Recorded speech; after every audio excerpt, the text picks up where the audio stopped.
The Grand Council chamber stretched across 3 kilometers of polished crystal, its vaulted ceiling disappearing into artificial clouds that drifted between the support columns.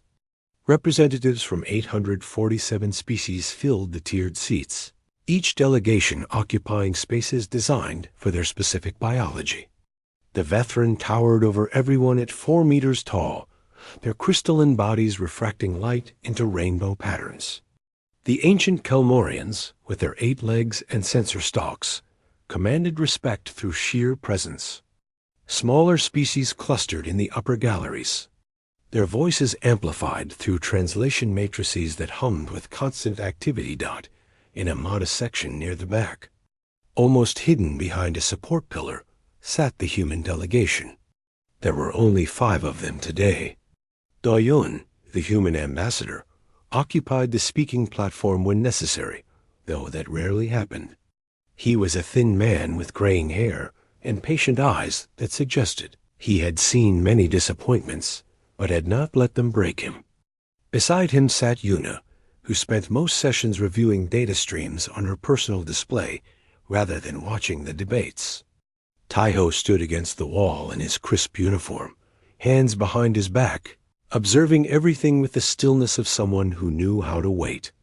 The current session had been running for 6 hours. The topic was resource allocation for the upcoming cycle, a discussion that happened every standard year and always followed the same pattern. The Vethran representative demanded increased funding for their exploratory fleets. The Kelmorians insisted on expanding the military defensive perimeter. Smaller species pleaded for development aid that would probably never arrive. Nobody asked the humans what they needed, because everyone assumed humans didn't need much. Doyan waited for a gap in the debate. When High Arbiter Velshara finally paused to review the proposals on her data tablet, he activated his delegation's speaking light. A soft blue glow appeared above the human section. Velshara's sensor stalks swiveled toward it with visible annoyance. The human delegation wishes to speak? Her voice carried the tone of someone interrupted during important work. Doyan stood, his movements unhurried. High Arbiter, honored delegates. I wish to draw attention to the infrastructure maintenance reports filed over the last 20 cycles. Specifically, the concerning degradation patterns in the hyperspace beacon network and the quantum communication relay systems. A ripple of dismissive sounds moved through the chamber. One of the Vethran delegates, a younger male named Korthan, didn't bother using the translation matrix. Ambassador Doyan, with respect, infrastructure maintenance is precisely why your species holds value in this council. We trust you to manage such matters. Surely you don't need to trouble this assembly with technical details. Several species vocalized agreement. Velshara's sensor stalks waved in what Doyan had learned to recognize as impatience. The ambassador raises a fair point, Delegate Korthan, but I must agree with the sentiment. Human expertise in maintenance operations is exactly why we need not micromanage these systems at the council level. Ambassador Doyan, is there a specific resource shortage preventing your species from fulfilling these duties? No, High Arbiter. The issue is not resources. It's that the systems themselves are failing beyond our capacity to repair them.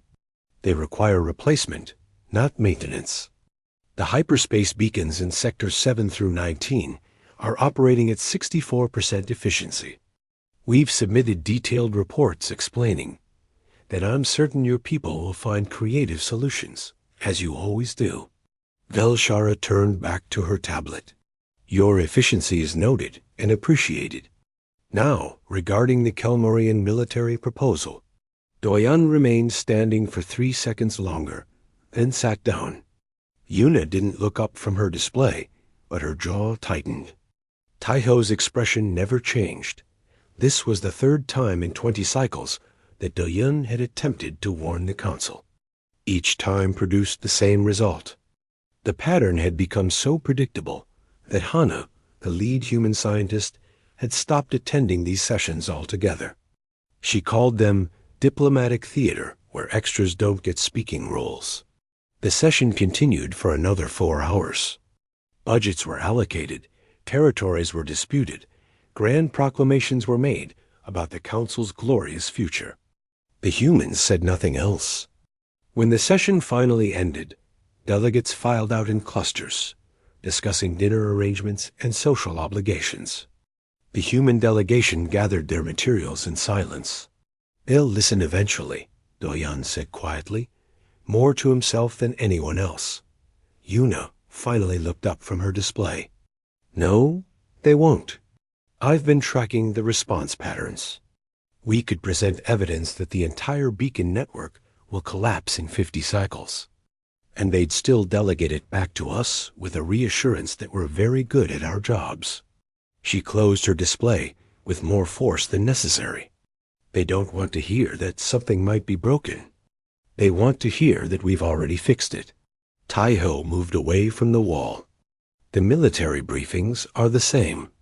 I've been submitting tactical analysis reports for 15 cycles. Not one has been read beyond the summary page. Last week, a Kelmurian general told me she appreciated my enthusiasm, but that warfare was best left to species with appropriate combat instincts." His voice remained level, but something cold moved behind his eyes. They walked through the massive corridors of Council Prime Station, the central hub of galactic civilization. The station was a marvel of engineering, housing 12 million permanent residents from hundreds of species. Every surface gleamed. Every system hummed with apparent perfection. What none of the passing delegates saw were the small human maintenance crews working in the access tunnels, the cramped technical spaces, the unglamorous corners where the station's vital organs actually functioned. Yuna's communicator chimed. She glanced at it and sighed. Another recycling processor malfunction in Habitat Ring 7. That's the 4th one this week.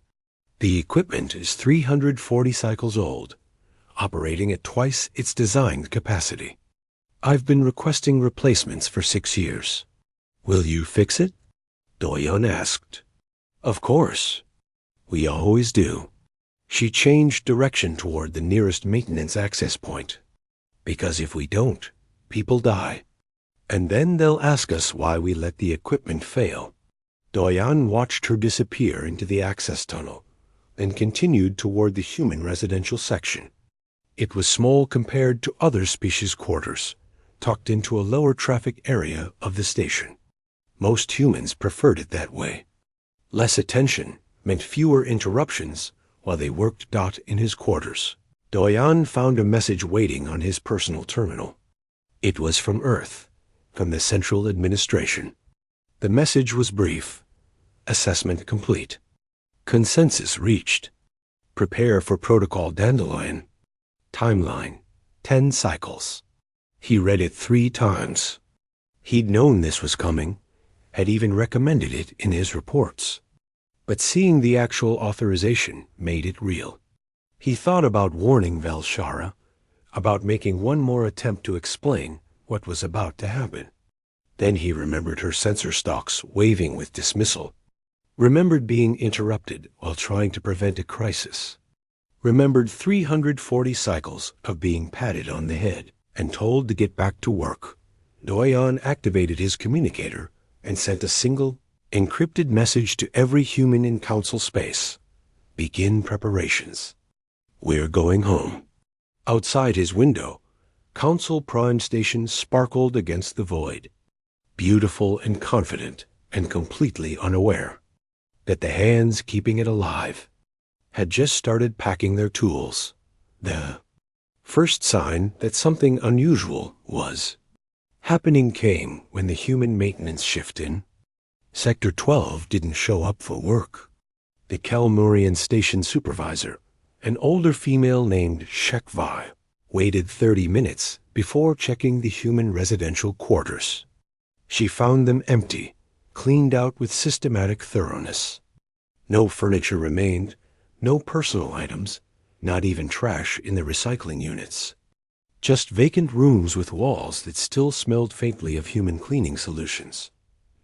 Shekval reported it to her superior, who reported it upward through the chain of command. By the time the information reached anyone who might have considered it important, similar reports were flooding in from across Council Prime Station. Human technicians weren't showing up. Human engineers had left their posts. Human administrators had submitted mass departure notifications through the automated systems, each one identical. Resignation effective immediately. Thank you for the opportunity to serve. Una stood in the main operations center for the last time, watching her staff complete the shutdown procedures. They worked with the same careful precision they'd shown every day for decades, checking each step twice, documenting everything. Around them, non-human workers were starting to notice something was wrong. A veteran supervisor approached, his crystalline form reflecting nervous patterns of light. Chief Una, what is happening? Why are your teams initiating shutdown protocols? We have no authorization for maintenance suspension. Una didn't look away from her checklist. We're not suspending maintenance. We're leaving. You'll need to find someone else to handle operations. The veteran's light patterns shifted to confused orange. Leaving? All of you? That's impossible. The human contract with the Council runs for another 60 cycles. You can't simply... Read the contract again. Una finally met his eyes. Clause 47, subsection 12. Any member species may withdraw. Personnel at will, provided they give proper notice to automated systems. We gave notice 6 hours ago. It's all legal. But who will? Maintain the systems? Una gestured to the computer terminals around them. All the documentation is there. Every procedure, every diagnostic routine, every maintenance schedule. We've been keeping those files updated for 340 cycles. You have everything you need. But we don't know how to? Then you'll learn. Una's voice wasn't cruel, just tired. We tried to teach you. Submitted training proposals 47 times. Everyone was rejected as unnecessary expenditure. You wanted us to just handle it quietly. So we did. Now handle it yourselves. She picked up her personal bag and walked toward the exit. Her entire staff followed. The veteran supervisor stood frozen, surrounded by displays showing hundreds of systems that someone needed to monitor, adjust, calibrate. Systems that human hands had been tending while everyone else focused on more important matters. In the council chamber, Doyun waited for his final opportunity to speak. The session today was sparse, only about half the delegates present. Most were dealing with the growing confusion as human workers across the station simply vanished into their ships. Velshara had called an emergency session, her sensor stalks waving with agitation. Ambassador Doyun, I demand an explanation. Your species is withdrawing from council space without proper coordination, without transition planning, without... Hi. Arbiter, with respect, we provided extensive transition planning. Doyun's voice remained calm. For 340 cycles, we documented everything we did. Every system, every procedure, every maintenance requirement. We filed reports, submitted warnings, requested meetings to discuss infrastructure concerns. Those requests were denied or ignored 73 times. The documentation exists. You simply need to read it. This is sabotage. Corthan, the young veteran delegate, rose from his seat. You're abandoning your duties to create a crisis, to gain leverage for better terms. We won't be blackmailed. We're not creating a crisis. We're declining to prevent one anymore. Diane pulled up a display that showed the infrastructure reports he'd filed. Everything we warned you about is in these documents.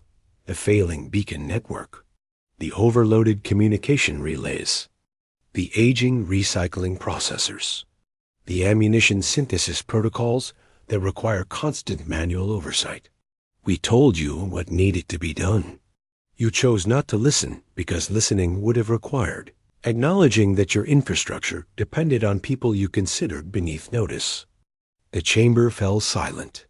Velshara's sensor stalks drooped slightly. Ambassador, surely we can discuss terms. If there are grievances, there are no terms to discuss, High Arbiter.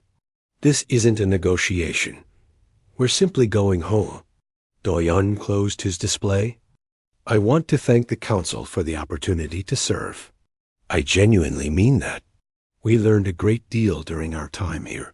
We grew as a species. But we also learned when it's time to leave.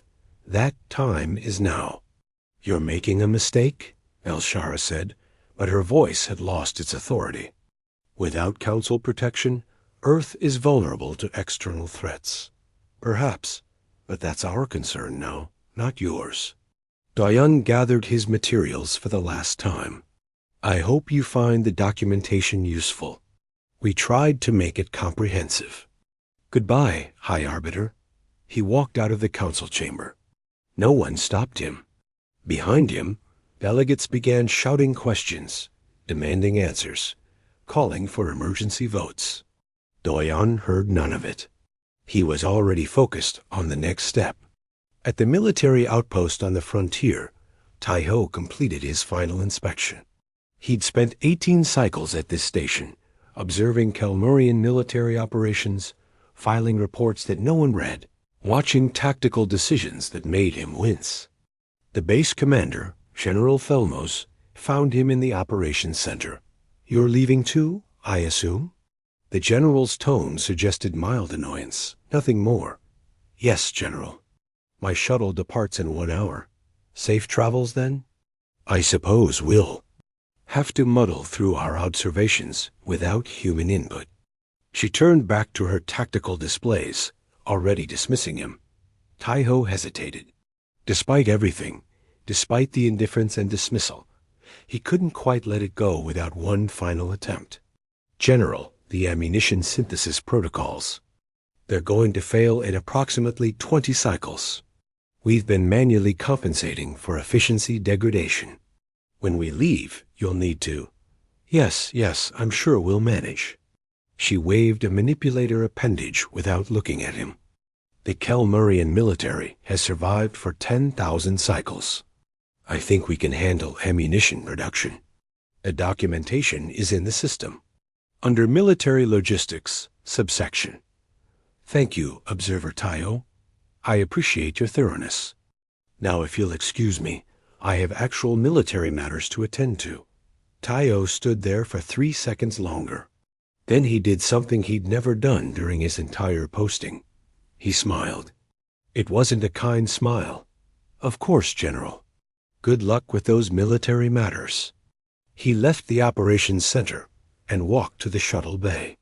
His ship was small, designed for a crew of 2, but piloted by automated systems. As he strapped into the command seat, he pulled up the military analysis reports he'd filed over the years. Hundreds of pages of tactical assessments, strategic recommendations, logistical warnings.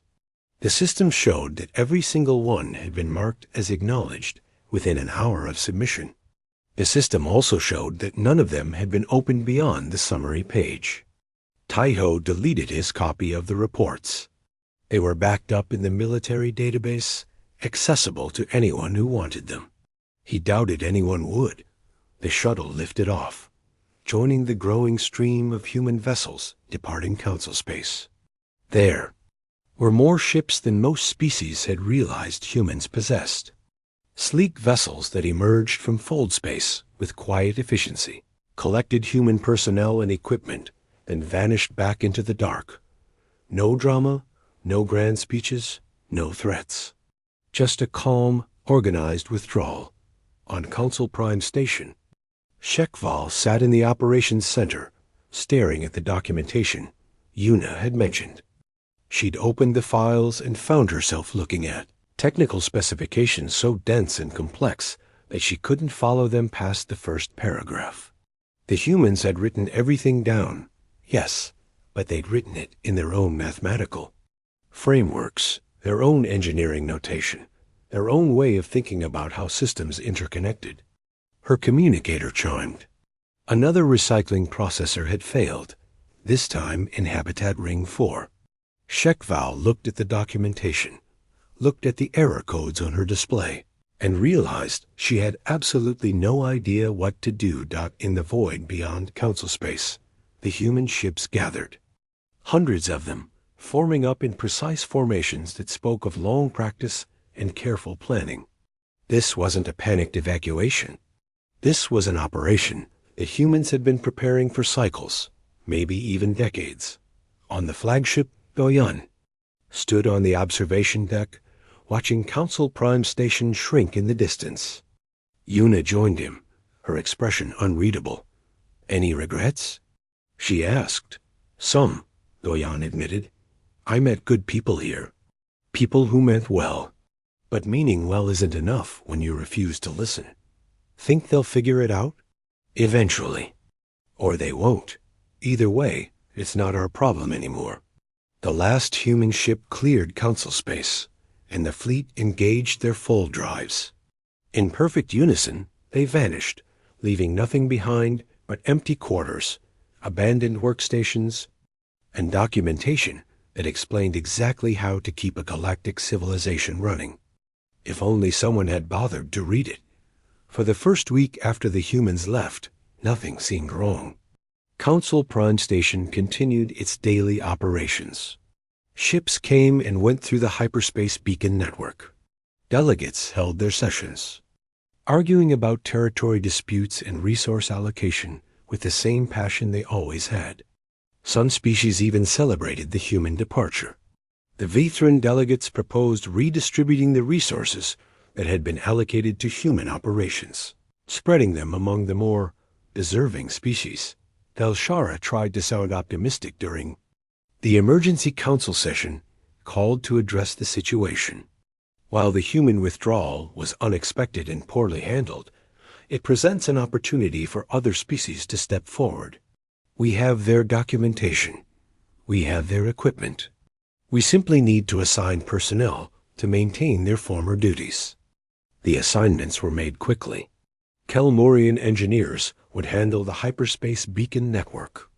Vethran technicians would manage the communication relays. Smaller species would divide up the various maintenance tasks. Everyone was confident. How difficult could it be? The humans had made it look easy for 340 cycles. On the 8th day after the human departure, the first beacon malfunction occurred. It was minor, just a 3% efficiency drop in Sector 7. The Kelmorian engineering team dispatched to investigate spent 6 hours trying to diagnose the problem using their standard protocols. Nothing worked. Finally, someone suggested checking the human documentation. The lead engineer, a methodical older male named Shalkor, accessed the files Yuna had mentioned. He found himself looking at a directory containing 847 folders, each labeled with a different species name. He opened the Kelmorian folder and found thousands of documents, schematics, procedure guides, and troubleshooting protocols. Everything was written in clear, simple language with detailed diagrams. Shalkur found the section on hyperspace beacon maintenance and began reading. 3 hours later, he was still on the first chapter, trying to understand the mathematical framework the humans used to model hyperspace field interactions. It wasn't that the information was hidden or deliberately obscure. It was simply that humans had spent 340 cycles developing their own ways of understanding these systems. And that understanding didn't translate easily. By the time Shalkara's team figured out the specific problem and applied the fix described in the documentation, the beacon had been offline for 14 hours. Travel through Sector 7 ground to a halt. Ships waited in holding patterns, burning fuel and growing increasingly frustrated. When the beacon finally came back online, the Kelmorian team celebrated their success. And another beacon failed in Sector 9, and another in Sector 12, and another in Sector 15. Shalkor realized something that made his sensory stalks droop with dismay. The humans hadn't just been maintaining the beacons when they failed. They'd been performing constant, subtle adjustments to prevent failures in the first place. The documentation explained how to fix problems, but not how to predict them. That knowledge had been in human heads, the product of decades of experience and intuition that couldn't be written down in any manual dot by the 15th day after the human departure. Average travel times between council sectors had increased by 18%. Ships that used to make the journey from the core worlds to the frontier in 3 days now took almost 4. Trade slowed. Communication became sluggish. The council tried to downplay the situation, but rumors spread quickly among the member species. The communication relay problems started on day 17. The quantum entanglement arrays that enabled instant communication across vast distances began experiencing synchronization drift. Messages that should have taken seconds to transmit now took minutes, sometimes hours. The veteran technicians assigned to maintain the relays discovered that the humans had been performing calibration adjustments every 6 hours, fine-tuning the quantum states to maintain coherence. The documentation explained the theory behind the calibrations. It even provided the mathematical formulas. But it couldn't teach the subtle judgment calls about when to adjust and by how much. The intuitive feel for the systems that the humans had developed through years of constant interaction with the equipment. A young veteran engineer named Solith spent 3 days trying to perform a single calibration sequence. When he finally succeeded, he sat in front of the relay station and cried tears of frustrated exhaustion. There were 2,847 relay stations across council space, each requiring the same calibration every 6 hours. On day 23, the recycling processor in Habitat Ring 7 failed catastrophically. HFY had been trying to maintain it using the human documentation, but the processor was so old and had been pushed so far beyond its design specifications that no amount of maintenance could save it.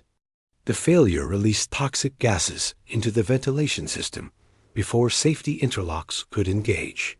The evacuation was chaotic. 40,000 residents fled their homes, crowding into other habitat rings while emergency crews worked to contain the contamination. When the final count came in, 40,283 people had died. Most were elderly or very young, unable to evacuate quickly enough. Velshara stood in the council chamber, her sensor stalks trembling as she read the incident report. The investigation had found the root cause quickly enough. The recycling processor had been operating at 215% of its designed capacity for 15 years. The humans had requested replacement 6 times. Each request had been denied as unnecessary expenditure and marked as adequately maintained with current resources. The report included a note from the human maintenance logs, dated 3 months before they left. It was written by Yuna. Processor R7 to 441 has exceeded safe operational parameters. Catastrophic failure likely within 6 months. Recommend immediate replacement. If replacement is not possible, recommend evacuation of Habitat Ring 7 until new equipment can be installed. This is the 6th time I have made this recommendation. I do not expect this request to be granted. I will continue to maintain the processor to the best of my ability, but I want it on record that I warned you. Velshara closed the report. Her hands shook. She had personally reviewed that request and marked it as denied. She remembered her reasoning. The humans were being overly cautious, as they always were. The processor had been running fine for years. Why waste resources replacing equipment that still functioned? 40,000 lives lost because she hadn't trusted a human engineer's judgment. The council convened. Emergency sessions almost daily now, but the sessions grew progressively shorter as delegates found excuses to leave early. Everyone had crises in their home territories. The infrastructure problems weren't limited to Council Prime Station. They were spreading across the entire Council network like a plague. Frontier colonies reported beacon failures that left them isolated for days at a time. Pirates, sensing weakness, began raiding shipping lanes that had been secure for centuries. The Council Navy responded, but their ammunition synthesis plants were starting to show the problems Tai-Ho had warned about. Production efficiency dropped by 30%, then 40%, and 50%. Chalkor discovered why when he finally got access to the military logistics documentation. The ammunition synthesis process relied on a complex interaction between 3 different systems, each manufactured by different species, none designed to work together. The humans had been running custom software to coordinate the systems, making thousands of tiny adjustments per day to keep production running smoothly. The software was still there, still running, but it needed constant updates to compensate for degrading equipment, and the humans had been writing those updates manually based on production monitoring data. The documentation explained how the software worked. It didn't explain how to write updates for it. That required understanding not just the software, but the quirks of each individual production facility, knowledge that came from years of hands-on experience. General Thelmos, the commander who had dismissed Tai-Ho so casually, found herself rationing ammunition to her fleet for the first time in her 40-cycle career. She pulled up the reports Tai-Ho had filed over the years and started reading them. Every problem she was facing now, he had predicted. Every solution she needed, he had outlined. She had never bothered to look past the summary pages. On day 35 after the human departure, the Council's historical archives suffered a catastrophic data corruption event. 12,000 cycles of records, legal precedents, scientific research, and cultural knowledge turned into digital noise. The Kelmorian archivists who had taken over from Hana's team discovered that the humans had been running continuous data. Integrity checks, identifying and correcting bit rot and quantum decay before it could spread. The backup systems existed, but they were in the same degraded state as the primary archives. The humans had been planning to perform a complete archive restoration, a process that would take months and required specialized equipment. They had requested approval for the project 19 times over the past 6 years. Each time, the request had been marked as low priority and pushed to the next fiscal cycle. Now the Council's entire recorded history was crumbling into corruption, and no one knew how to stop it. Chalkor sat in his quarters late one night, surrounded by human documentation that he'd been studying for weeks. He'd made a discovery that filled him with a deep, cold horror. The humans hadn't just been maintaining 2.7 million critical systems across Council space. They'd been doing it with a workforce of only 200,000 individuals. That meant each human, on average, was responsible for 13 critical systems. The math was impossible. No one could maintain 13 complex systems simultaneously unless they'd automated most of the work and developed incredibly efficient monitoring protocols. Chalkor dug deeper into the documentation and found the human automation frameworks, the predictive maintenance algorithms, the elegant solutions that had made the impossible merely difficult. The humans had been working miracles for 340 cycles. They'd held a galactic civilization together with ingenuity, dedication, and no appreciation whatsoever. And they'd documented everything they did as if they'd known one day they'd have to leave. Chalkor found a note buried deep in one of the documentation folders. It was addressed to no one in particular, written by someone named Hana. We built these systems. We maintained them. We tried to teach you how they worked. You never wanted to learn because you assumed we'd always be here to handle it for you. We won't be. When we leave, you'll have all the information you need. Whether you have the wisdom to use it is up to you. He read the note 3 times, then carefully saved it. Someone needed to remember this. Someone needed to understand what had been lost. By day 50 after the human departure, the Council had stopped pretending everything was under control. Velshara stood before a half-empty council chamber, her sensor stalks drooping with exhaustion that went beyond the physical. 37. Species had formally withdrawn from council sessions, not out of protest, but because they simply couldn't spare the resources to send delegates anymore. Every species was dealing with infrastructure collapses in their own territories. "We must face the reality of our situation," Velshara said, her voice carrying none of its former authority. The humans were not simply performing maintenance. They were preventing a systemic collapse that had been building for centuries. We built our civilization on foundations that were rotting, and we relied on them to hold everything together while we focused on matters we considered more important. Corthan, the young Vethron delegate who had accused the humans of sabotage, sat silently in his seat. He looked decades older than he had 50 days ago. His delegation had lost 2 colony worlds to infrastructure failures.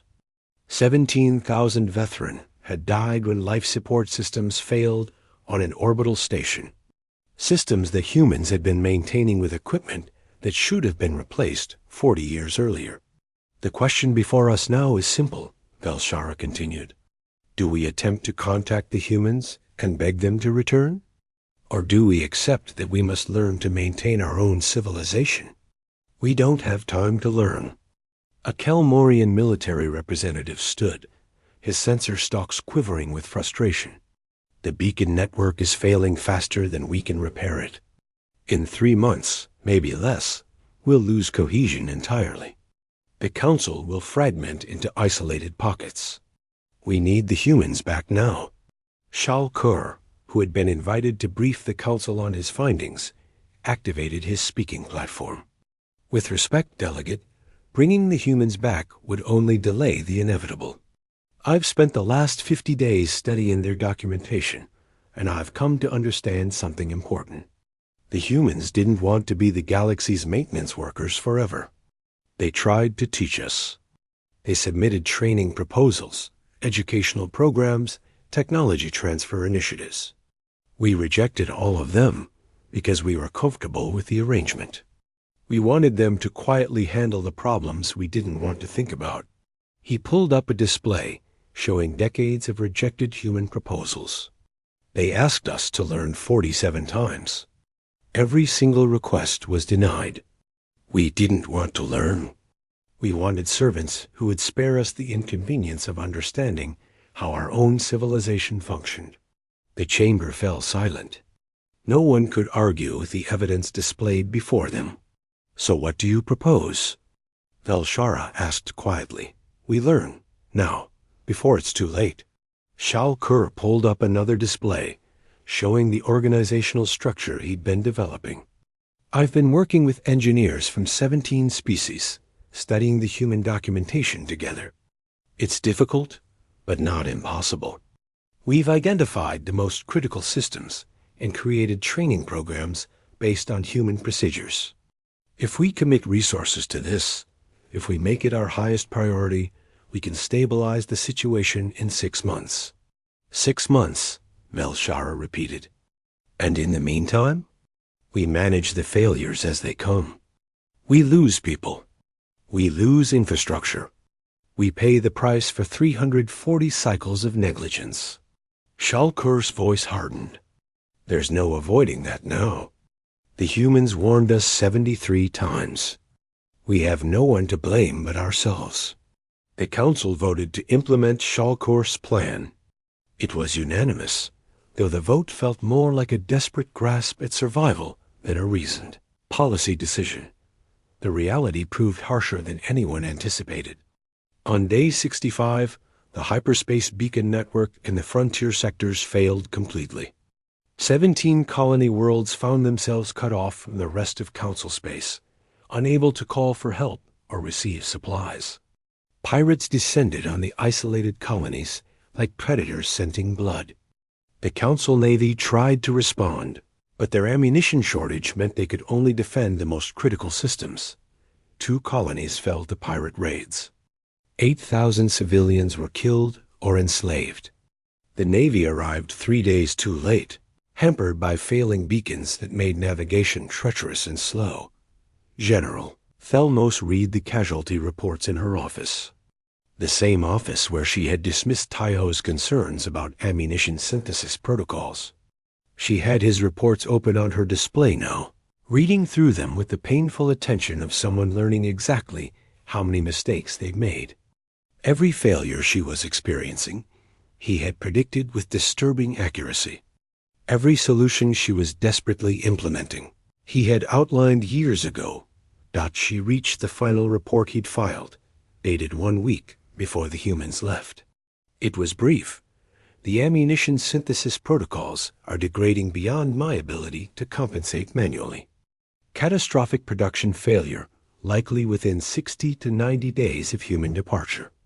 Recommend immediate system overhaul using specifications included in Appendix G. This is my final report. I hope someone reads it before people die because of these failures. General Thelmos pulled up Appendix G. It was a comprehensive redesign of the entire ammunition production system, written with the clarity of someone who had spent years understanding exactly what was wrong and exactly how to fix it. The appendix ended with a note. This solution will take approximately 4 months to implement if started immediately. Every day of delay will cost lives. I submitted this same proposal 16 times over the past 6 years. It was never approved. I don't expect this one will be either, but I have to try one last time. The general closed the file and sat in darkness for a long time. Taiho had tried to save them. He'd seen this coming and had offered them a way out. She had dismissed him without even reading past the summary page because she couldn't imagine that a human might understand warfare better than a Kelmorian with 40 cycles of military experience. On day 78, the communication relay network degraded to the point where real-time conversation between council worlds became impossible. Orders took hours to transmit. Emergency messages got lost in buffering systems. The galaxy that had been connected for 12,000 cycles was becoming fractured and isolated. And then the scouts reported the Kresh. The Kresh swarm had been a theoretical threat for generations. An extragalactic force that occasionally probed council space, but had never committed to a serious invasion. The scouts' reports suggested that situation had changed. Kresh vessels were massing at the galactic rim, hundreds of them, moving with purpose toward council territory. Velshara called an emergency military council. The attendees included what remained of the council's military leadership, along with Shalkor and his engineering team. The military situation was presented by a Kelmorian admiral who spoke with grim precision. The Kresh are coming in force. Based on their movement patterns, they're targeting our weakest points. They've been observing us for years, waiting for an opportunity. They've found one. How long until they reach council space? Velshara asked. 20 days, maybe less. They're moving through regions where our beacon network has failed, so we're getting limited intelligence. Can we stop them? The Admiral's sensor stalks drooped. Under normal circumstances, yes. Our combined fleet could mount an effective defense. But these aren't normal circumstances.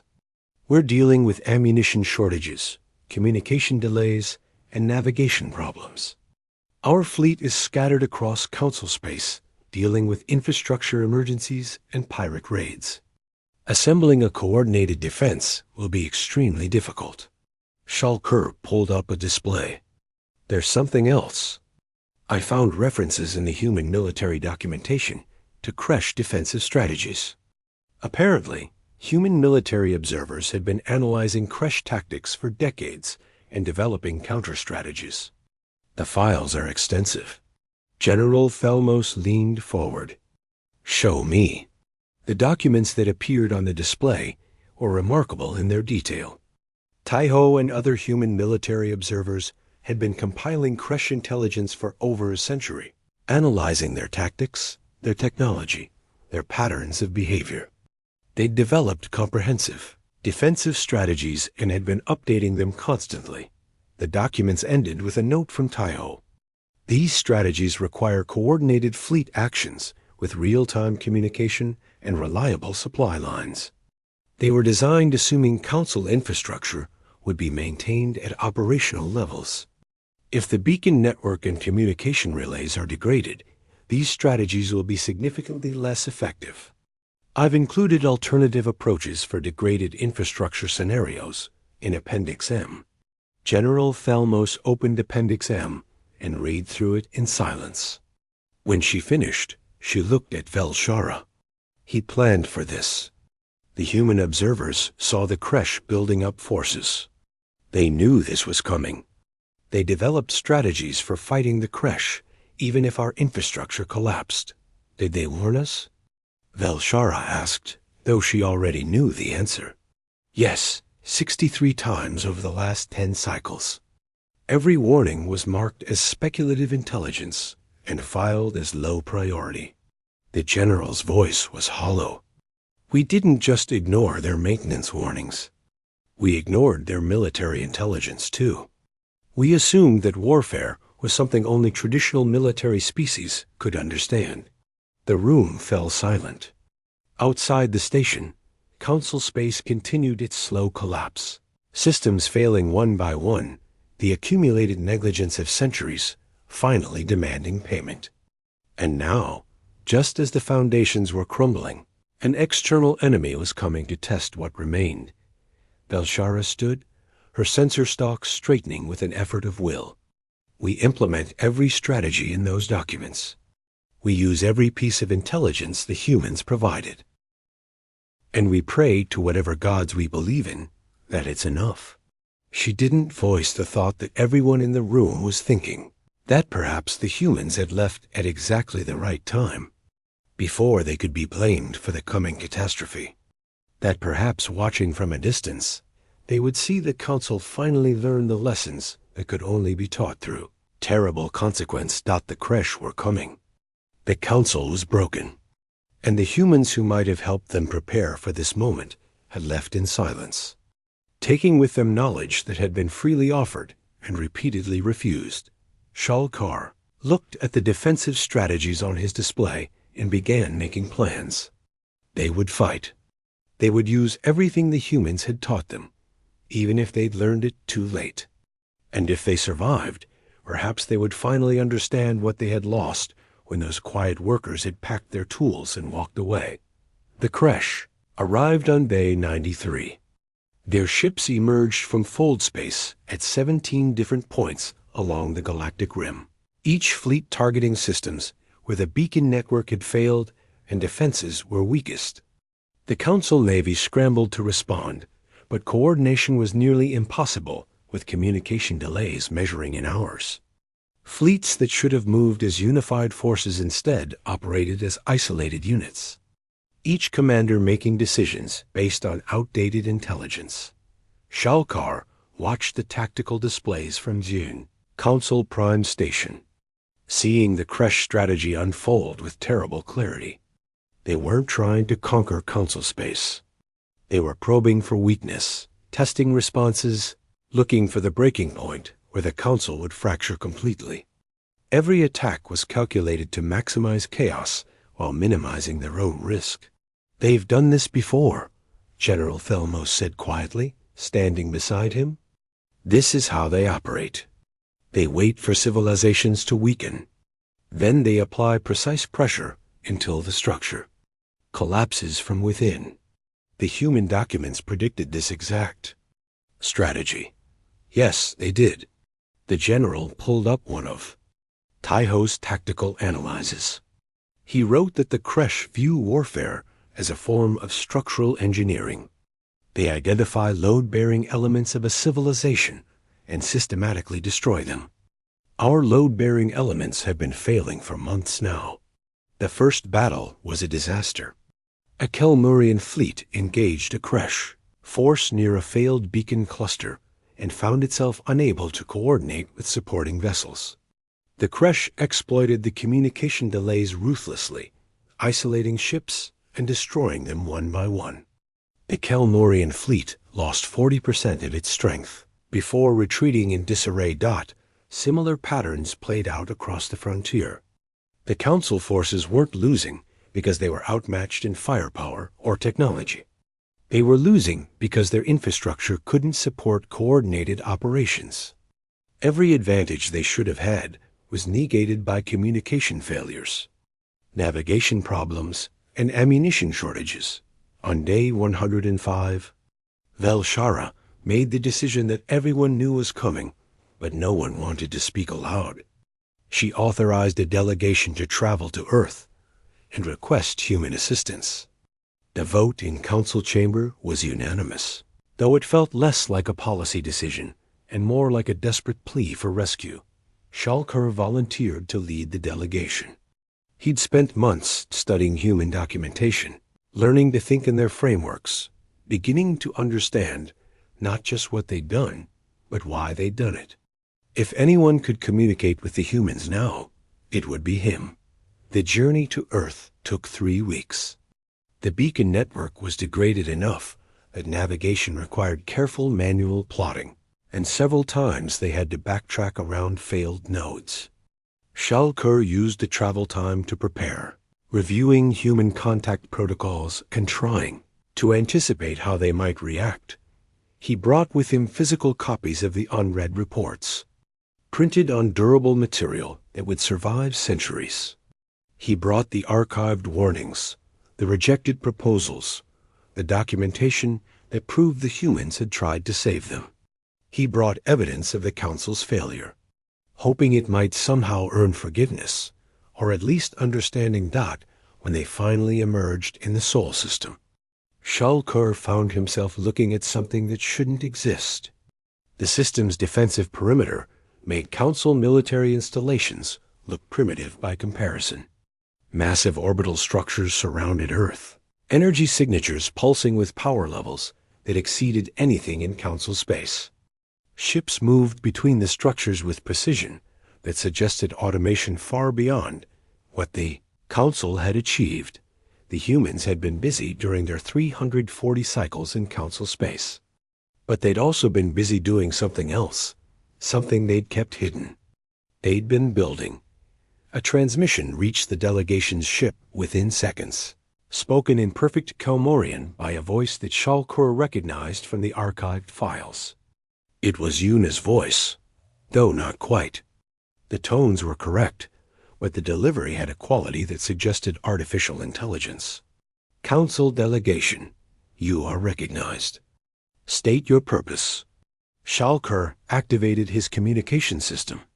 My name is Shalkur, and I represent the Galactic Council. We come to request assistance. The Council is facing infrastructure collapse and external invasion. We need help. The Council was facing these problems before you arrived. The humans warned you 73 times. You chose not to listen. I know. I've read all the reports. Every warning, every proposal, every piece of advice that was ignored. I'm not here to make excuses. I'm here to beg. Shalkur felt his sensor stalks droop with genuine shame. We were wrong. We treated your people as servants rather than partners.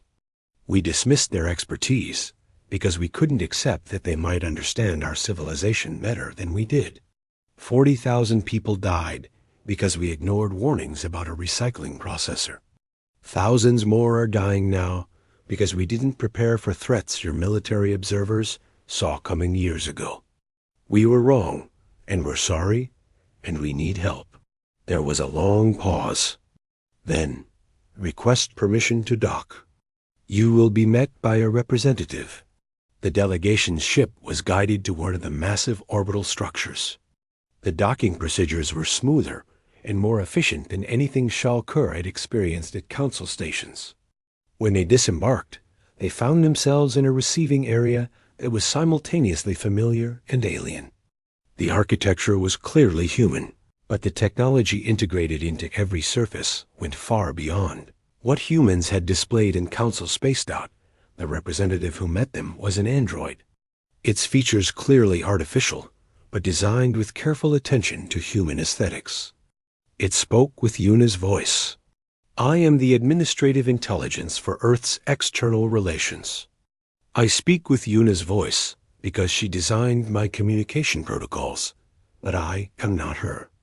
She and the other humans who served in Council Space are currently engaged in deep space exploration beyond this sector. They left Earth decades ago. Shalker felt something sink inside him. They're not coming back? They return periodically, but they've moved beyond concerns about Council Space. They're exploring regions you've never reached, building things you've never imagined.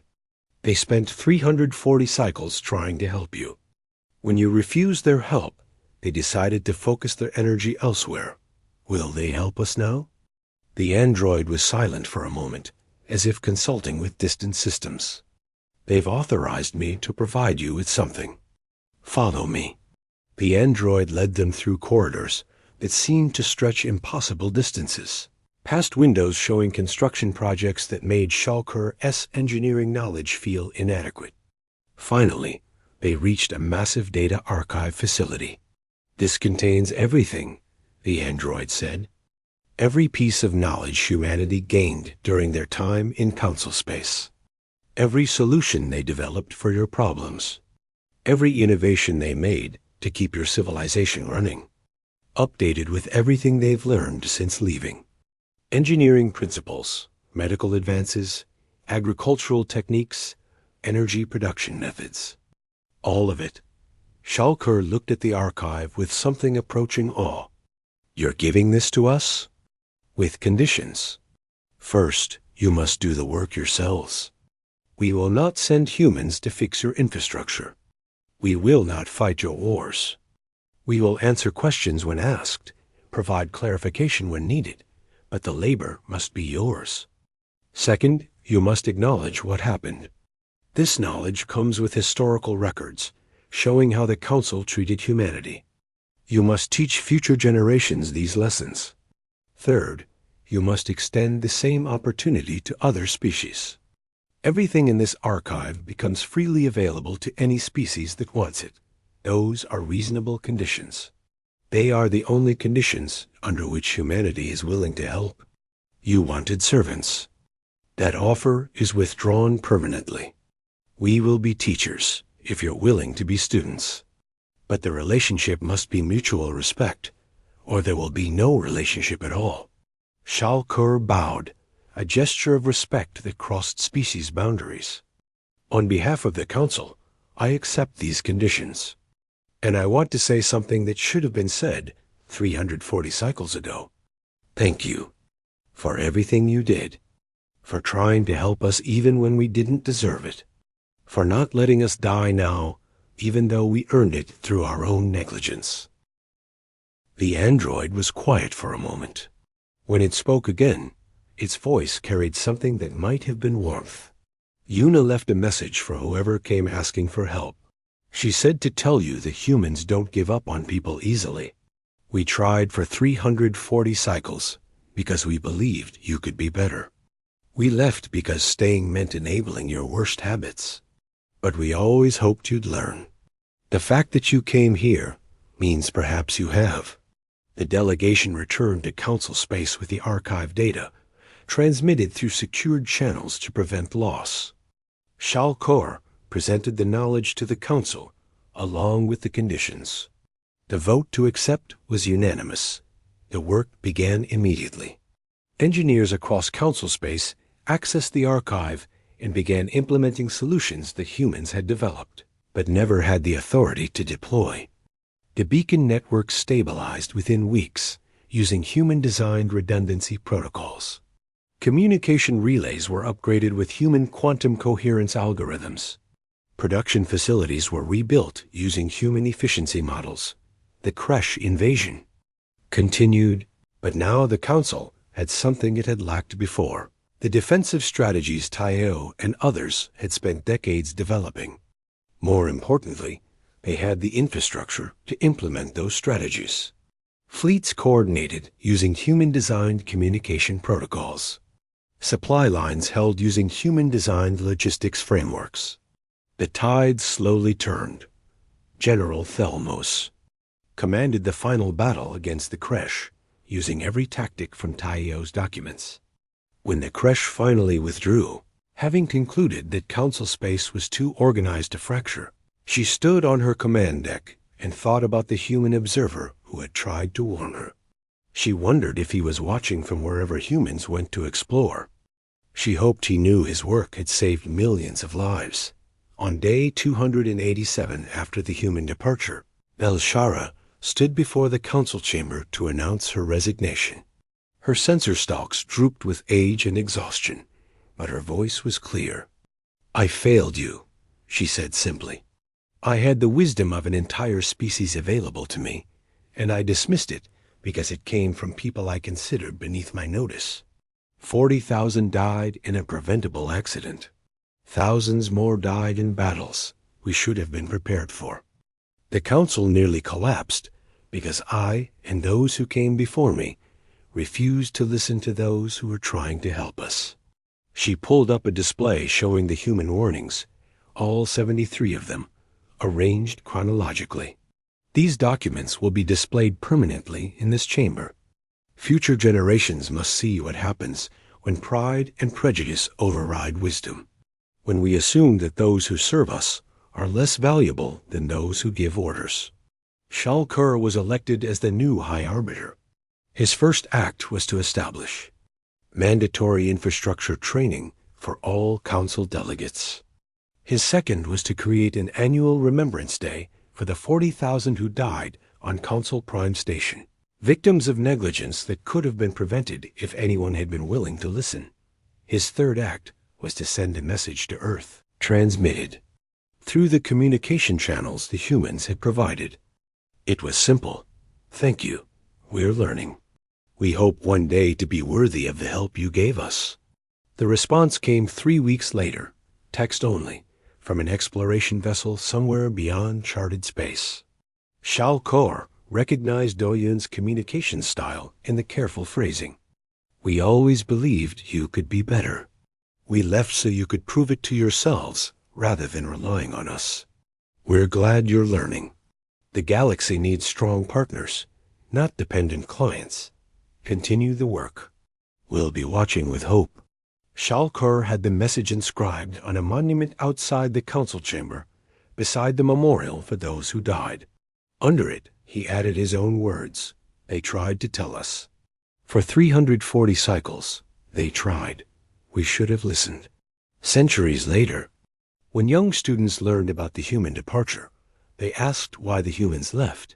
Teachers would take them to the monument and show them the archived warnings, the rejected proposals, the documentation that had been freely given and repeatedly ignored.